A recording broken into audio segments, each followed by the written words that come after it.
কিরে, তোর তো দেখাই পাওয়া যায় না, ছুটির দিনও তো তোকে দেখা যায় না। বিয়া করে বউ পাগল হয়ে গেছি নাকি? হাইরে বন্ধু, দুঃখের কথা আর কি কম রে। আমাদের ছুটি আছে নাকি রে? পরিবারের সময় দেওয়াটাও তো ভাগ্যের ব্যাপার। কেন, কি হয়েছে? খুব অভিমান নিয়ে কথা করছি, ঘটনা খুলে কত কি হয়েছে? আমাদের অফিসে কোনো ছুটিই দেয় না। সকাল 8টা থেকে রাত 10টা পর্যন্ত ডিউটি করা লাগে।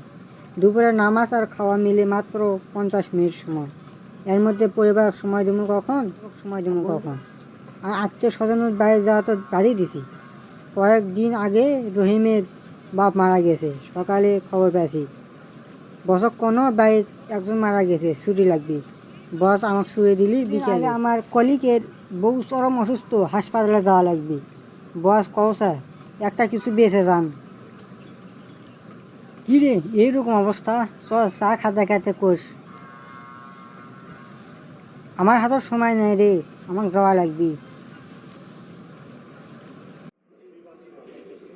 আরে, তোদের কোম্পানি না দেশের নাম করা কোম্পানি রে, মুই যা জানো।